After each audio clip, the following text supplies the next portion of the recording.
কর্মী এবং এলাকার সচেতনতার জন্য আজকে এই শুধু মাননীয় প্রধানমন্ত্রী ঘোষণা দিয়েছেন যে প্রতি শনিবার সব সিটি কর্পোরেশনগুলোতে যাতে পরিষ্কার পরিচ্ছন্ন অব্যাহত থাকে এরকম একটা গ্রামগুলো করে থাকি। তা আমরা আজকে যারা এখানে উপস্থিত আছেন আমাদের সিটি কর্পোরেশনের প্রধান প্রকৌশলী সচিব সিও আসাদুজ্জামান এবং স্বাস্থ্য প্রধান কর্মকর্তা ব্রিগেডিয়ার জেনারেল ইমরুল কায়েস, বিশেষ অতিথি আপনারা সকলে চিনেন ঢাকা 17 আসনের মাননীয় প্রধানমন্ত্রীর নির্বাচনী আসন, সেই আসনের দায়িত্বপ্রাপ্ত যিনি সাংগঠনিকভাবে এবং এলাকার উন্নয়নের সব কিছু মিলে যিনি দায়িত্বপ্রাপ্ত আছেন, এবং মাননীয় প্রধানমন্ত্রীর APS 2 আব্দুর রহমান সানি উপস্থিত আছেন এখানে বিশেষ অতিথি হিসাবে। আমাদের বিএনপির ঢাকা মহানগর উত্তরের সংগ্রামী সিনিয়র যুগ্ম আহ্বায়ক আছেন আমার বন্ধু সাবেক ছাত্র নেতা সেগুন আছেন, আমাদের দপ্তর সম্পাদক আব্দুর রাজ্জাক আছেন, এবং অত্র এলাকার ওয়ার্ড বিএনপির প্রেসিডেন্ট সেক্রেটারি এবং সাবেক কাউন্সিলর প্রার্থীগণ এবং অঙ্গ সহযোগী সংগঠনের নেতৃবৃন্দ।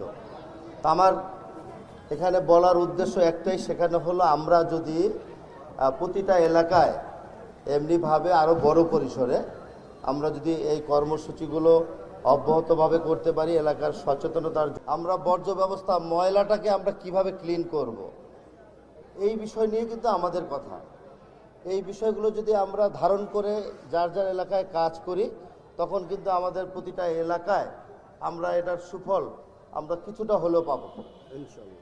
এখন বিষয়টা হলো ঢাকা উত্তর সিটি কর্পোরেশন মশার ওষুধ দিয়ে যায়, তারপর দেখা যায় ওই জায়গায় আবার আমরা ময়লা ফেলে দিচ্ছি, আমরা ওই জায়গায় আবার বর্জ্যটাকে এমনভাবে পাহাড়ের মতো উঁচু করে দিচ্ছি যেটা আসলে ওইখান থেকে মশার লার্ভা তৈরি হবে, আবার মশার সৃষ্টি হবে।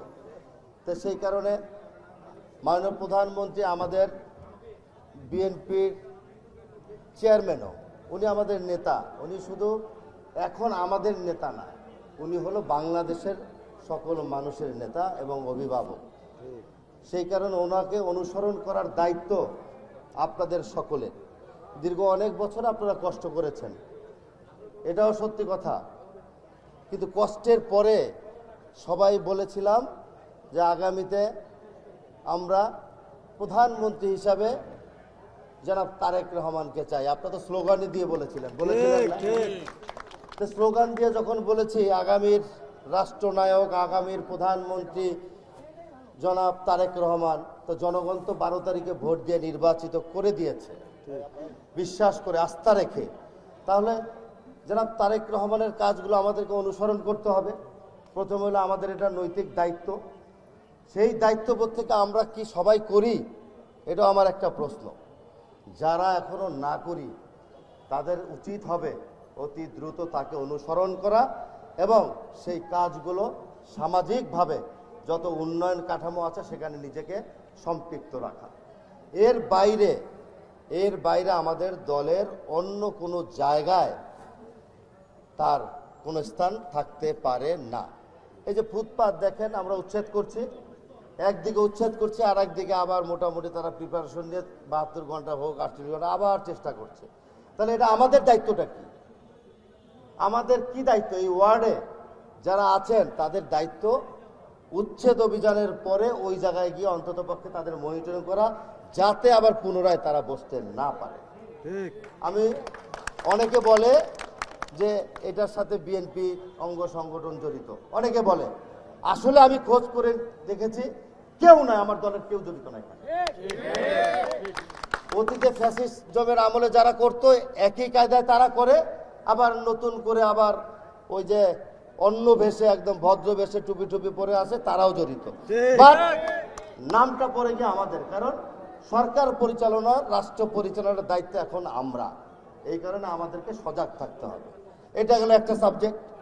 2 হলো আমরা দায়িত্ব পেয়েছি সিটি কর্পোরেশনের পক্ষ থেকে, আমরা ঢাকা উত্তর সিটি কর্পোরেশন 54টা ওয়ার্ডের জনগণের পাশে থেকে তাদেরকে সেবা করার জন্য যতটুকু সম্ভব সাধ্যমতো আমরা সেই কাজগুলো করব, এটা আমাদের অঙ্গীকার।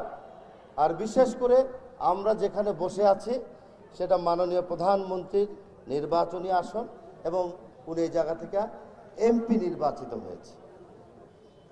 এটা অত্যন্ত গুরুত্বপূর্ণ। অনেকে ভাবতে পারে, সাংবাদিক বন্ধুরা মনে করতে পারে মাননীয় প্রধানমন্ত্রীর আসনে আজকে এইভাবে ছোট পরিসরে হলো কেন।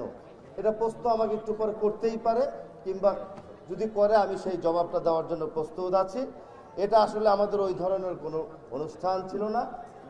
শনিবার দিন ঢাকা শহরের সহ সারা বাংলাদেশে সিটি কর্পোরেশনের মাননীয় প্রধানমন্ত্রী একটা নির্দেশনা আছে, ছুটির দিনে যার যার এলাকায় শেষে পরিষ্কার করবে। সেই উদ্যোগকে সামনে রেখেই আমাদের পরিচ্ছন্ন কর্মী যারা আছে তাদের সাথে একটা সচেতনতার একটা প্রোগ্রাম, তারা কিভাবে কাজ করছে, তারা কিভাবে কাজ করবে, এই প্রোগ্রামটা। তারপরে যেহেতু এই ওয়ার্ডে এসেছি, মোটামুটিভাবে যারা দাওয়াত ছাড়া বা যারা জানতে পেরেছে তারাই এখানে উপস্থিত হয়েছে। আমরা ঢালাওভাবে মাইকিং করে কাউকে এই প্রোগ্রামটা দেইনি। তারপর আমাদের কি আছে এর বাইরে, শনিবারের বাইরে আগামীতে ডেঙ্গু থেকে মুক্তি হওয়ার জন্য, চিকুনগুনিয়া থেকে আমাদেরকে নিরাপদ রাখার জন্য ইতিমধ্যে আমাদের ঢাকা উত্তর সিটি কর্পোরেশনের কর্মসূচি ঘোষণা হয়েছে। সেটা হলো ক্লিন স্কুল, নো মসকিউটো। এই প্রোগ্রামগুলো আমাদের অব্যাহত আছে। 537টি স্কুল কলেজে আমরা এই প্রোগ্রামগুলো চলমান আছে। শনিবারের বাইরেও অব্যাহত আছে। আমরা সেটা উদ্বোধন ঘোষণা করেছি আরও 10 দিন, শনিবার দিন করেছিলাম, এবং প্রতিদিন সেই স্কুলগুলোতে আমরা এই কাজগুলো করি। আমি এজ এ প্রশাসক হিসেবে আমি আপনাদের কাছে একটা আহ্বান জানাবো যে এলাকায় যারা এখানে উপস্থিত আছেন, আপনাদের এখানে দায়িত্বপ্রাপ্ত কে আছেন, এই আপনাদের দেখভাল করার জন্য মাননীয় প্রধানমন্ত্রী আপনাদেরকে কাকে দায়িত্ব দিয়েছেন? সানি ভাইকে। হ্যাঁ, সানি ভাইকে দায়িত্ব দিয়েছেন। আপনার সানি ভাইয়ের সাথে সকলে যোগাযোগ করেন? হ্যাঁ, সানি ভাই তো আমাকে বললো যে আমি এই অনেককে 1 মিনিট দাঁড়ান, অনেককে চিনছি না। তা আপনারা তার সাথে যোগাযোগ করবেন, এবং একটা কথা মনে রাখবেন, সংগঠন করতে হলে একটা পর্যায়ে স্টেপ বাই স্টেপ যেতে হয়, ধৈর্য ধারণ করতে হবে। আপনারা নিজের বিবেকের কাছে চিন্তা করে তো 17 বছর এখানে যারা আছেন, আমি একদম আমার চেয়ে বেশি চেনার কোনো কথা না অন্য কাউকে, সবাইকে আমি চিনি, অনেক বছর চিনি। কার কি অবস্থান, কে কি করেছে, আমার চেয়ে ভালো ঢাকা উত্তরে বিএনপির অনেক নেতারাই জানেন। অতএব আপনারা এখন থেকে মাননীয় প্রধানমন্ত্রীর যেই আগামীর অঙ্গীকার, দেশ গড়ার পরিকল্পনা, সেটার সাথে আপনাদেরকে সম্পৃক্ত থাকতে হবে ইনশাআল্লাহ। যদি সেই দেশ গড়ার পরিকল্পনার সাথে সম্পৃক্ত থাকেন, অবশ্যই আপনাদের মূল্যায়ন করা হবে। এর বাইরে থেকে, আন্ডারগ্রাউন্ডে থেকে ওই যে অন্য খারাপ কাজের সাথে যারা জড়িত থাকবে, তারা এখানে সম্পৃক্ত থাকতে পারবেন, নয় এখানে না। কি সানি ভাই, এটা কি ভুল বলছি নাকি আমি? এই যে বলছে সঠিক। অতএব সেই ব্যাপারে সামাজিক কাজের সাথে সকলকে সম্পৃক্ত রাখতে হবে। ভালো কাজ, রাস্তাঘাট হবে, সেখানে আপনাদের সম্পৃক্ত থাকবে। মশা পরিচ্ছন্ন কর্মীরা কাজ করবে, আপনার পাশে গিয়ে সহযোগিতা করবেন। আপনারা উদ্যোগ গ্রহণ করবেন, সিটি কর্পোরেশনকে জানাবেন, আমরা সহযোগিতা করব। খাল, বিল, নর্দমা, ড্রেন শুধু সিটি কর্পোরেশন করবে? আপনার বাসার সামনে ময়লা ফেলে দিবেন থাম করে, হ্যাঁ, এটা কে করবে? City corporation. আপনার বাসা পরিষ্কার আপনি করবেন। যদি ময়লা কোথাও জমে থাকে, আপনি দয়া করে আমাদের সিটি কর্পোরেশন জোনাল অফিস আছে, জানাবেন। অনেক সময় হয়ে যেতে পারে, বাট সিটি কর্পোরেশনের দায়িত্ব প্রতিদিনের ময়লা বর্জ্য ব্যবস্থাপনা করে তারা নিয়ে যাবে। অনেক সময় বৃষ্টি বাদল বা আমাদের ট্রান্সপোর্টের কিছুটা ঘাটতি আছে, তারপরে আমাদের কি বলে কর্মীদের সংখ্যা অনেক ঘাটতি আছেন, সিও আছেন আমাদের, তারপর স্বাস্থ্য প্রধান কর্মকর্তা, তারা অনেক কিছু জানেন সিটি কর্পোরেশনে। তো আমরা চেষ্টা চালিয়ে যাচ্ছি এই বিষয়গুলোকে আরও দ্রুত কিভাবে সমাধান করা যায়, সেই সমাধান করতে হলে আপনাদের সহযোগিতাও প্রয়োজন। এই যে দীর্ঘদিন এত মানুষের সাথে আমার সম্পর্ক, যে আমার সিটি কর্পোরেশন অফিসাররা বলে, স্যার আপনি যেখানে সবাই তো ওখানে আপনার লোকজন আছে, তা তাদেরকে একটু কাজে লাগানো দরকার। কেন বলে? তারা এই সরকারের ভাবমূর্তি যাতে ভালো থাকে, এই সরকারকে যারা সবাই পছন্দ করে, আর মাননীয় প্রধানমন্ত্রী জনাব তারেক রহমানের প্রতি বাংলাদেশের প্রতিটা ডিপার্টমেন্টের মানুষ একটা দুর্বলতা আছে, এই কারণে তারা এই কথাগুলো বলে। অতএব আমরা ইনশাল্লাহ আজকে যারা উপস্থিত আছে, তার বাইরে আমরা বড় পরিসরে আমরা এই ঢাকা 15 আসন কেন্দ্রিক আমরা বড় প্রোগ্রাম করব, সচেতনতা, মত বিনিময় সভা, কি করলে মশা নিয়ন্ত্রণ করা যায়, কি করলে বর্জ্য ব্যবস্থাপনাকে উন্নত করা যায়, কি করলে আগামীতে খাল বিল নর্দমাতে ময়লা থাকবে না, এবং জনসচেতনার জন্য জনগণের দুর্ভোগ বাড়াতে জলাবদ্ধতা থেকে কিভাবে রক্ষা পাই, এবং রাস্তাঘাট উন্নয়নে আমরা কিভাবে সিটি কর্পোরেশনকে সহযোগিতা করতে পারবো, এগুলি নিয়ে আমরা বড় পরিসরে আলোচনা করব। আজকে যেই কাজে এখানে এসছি, আল্লাহর অশেষ রহমতে আমরা যাতে সেটাকে সফল করতে পারি, ধারাবাহিকভাবে প্রতি শনিবার এই কর্মসূচি অব্যাহত থাকবে।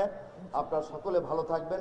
যারা এখানে ব্র্যাকের যারা আছেন, আরও কে আছে এখানে যারা উপস্থিত হয়েছেন, তাদেরকেও ধন্যবাদ জানাই। আগামী দিনে একসাথে ঢাকা উত্তর সিটি কর্পোরেশনের সকল কর্মকাণ্ড আমরা অব্যাহত রাখব। আমি প্রশাসক হিসেবে আরেকটা ঘোষণা দিতে চাই, সেটা হলো আপনাদের এলাকায় যদি কোনো ধরনের কোনো রাস্তাঘাট খুব প্রয়োজন হয়, করার দরকার হয়, এলাকাবাসীর পক্ষ থেকে যদি এটা কোনো দাবি থাকে আপনারা জানাবেন, আমরা সেগুলি করার চেষ্টা করব। আমাদের মাঝে একটু দেরি হয়ে গেছে, উপস্থিত হয়েছেন দীর্ঘদিনের সহযোদ্ধা দপ্তরের দায়িত্বপ্রাপ্ত আমাদের আব্দুল সাত্তার পাটোয়ারির নাম পুরো বাংলাদেশই জানে, আপনারা জানেন, সারা বাংলাদেশ জানে আব্দুল সাত্তার পাটোয়ারি এখন আমাদের প্রধানমন্ত্রীর দপ্তরে সংযুক্ত গবেষণা, কি জানো তুমি গবেষণা কেন্দ্রে না? আচ্ছা, হ্যাঁ, গবেষণা কর্মকর্তা। আমরা গবেষণা কর্মকর্তার চেয়ে বড় কর্মকর্তা হলো 17 বছর দিনে আপনাদেরকে সার্ভিস দিয়েছে, সবার প্রতিটা ওয়ার্ডে সারা বাংলাদেশে সবার খোঁজ খবর নিয়েছে, অমুক সময় এটা করতে হবে, অমুক সময় এই কাজ করতে হবে। এখানে উপস্থিত আছে আমাদের আব্দুর রাজ্জাক দপ্তরের দায়িত্বপ্রাপ্ত সেগুন ভাই, ঢাকা 17 আসনে আপনাদের সাথে নির্বাচন করেছে, সকলে কিন্তু এখানে আপনাদের সাথেই ছিল। অতএব যে কোনো বিষয়ে তাদের সাথে আলোচনা করতে পারেন। আর আমি দীর্ঘদিন যুবদল করেছি, এখানে আমার যারা এখন বিএনপি করে তারাও যুবদল করে গিয়ে বিএনপি করেছে। অতএব এখানে আমার নতুন করে পরিচয় দেওয়ার কিছু নেই। আমি আমার সহকর্মীদের কাছে এটুকু আশা করি, আমি ঝাঁপিয়ে পড়লে অতীতের মতো আমার সাথে সবাই ঝাঁপিয়ে পড়বে ইনশাআল্লাহ। সকলে ভালো থাকবেন। আসসালামু আলাইকুম রাহমাতুল্লাহ। প্রোগ্রামের মূল উদ্দেশ্য হলো শনিবার দিন মাননীয় প্রধানমন্ত্রী একটা ঘোষণা দিয়েছেন যে প্রতি শনিবার আমরা প্রতিটা এলাকায় পরিষ্কার পরিচ্ছন্ন এবং মশক নিয়ন্ত্রণ রাখার জন্য একটা আমরা কার্যক্রম করব, এটা ঘোষণা দিয়েছেন। সেই ঘোষণা অনুযায়ী ঢাকা উত্তর সিটি কর্পোরেশন তার নির্দেশনা মোতাবেক আমরা প্রতি শনিবার প্রতিটা ওয়ার্ডে এবং প্রতিটা নির্বাচনী আসনে এক একটা করে প্রোগ্রাম করি সচেতনতার জন্য, এবং সেখানে আমাদের মশক কর্মীরা থাকে, বর্জ্য ব্যবস্থা করার কর্মীরা থাকে, তারা কিভাবে কাজ করছে, তাদেরকে কিভাবে কাজ করার দরকার সেগুলি আমরা বলে থাকি। এবং এই ছোট পরিসরে দেখে হয়তো বা আপনি অবাক হয়ে যাচ্ছেন যে এই ছোট পরিসরে কেন, এখানে আমাদের দলীয় নেতাকর্মী কিংবা অন্য এলাকার যারা মুরব্বীরা আছেন তাদের সাথে আমরা কেন কথা বলছি না, এটা একটা প্রশ্ন থাকতে পারে।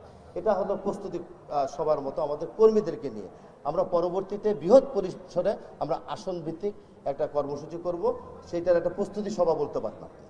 এই হলো মূল বিষয়। বর্জ্য ব্যবস্থাপনাটা যাতে আরও উন্নত হয়, এবং খাল বিল যেগুলো আছে এবং কমন যেগুলি বিষয় আছে রাস্তাঘাট, হ্যাঁ, সেগুলি কী অবস্থায় আছে, আমরা কি করতে পারি, এগুলি নিয়ে একটা আমাদের অফিসিয়াল মিটিংয়ের মতোই একটা মিটিং, এর বাইরে কিছু না।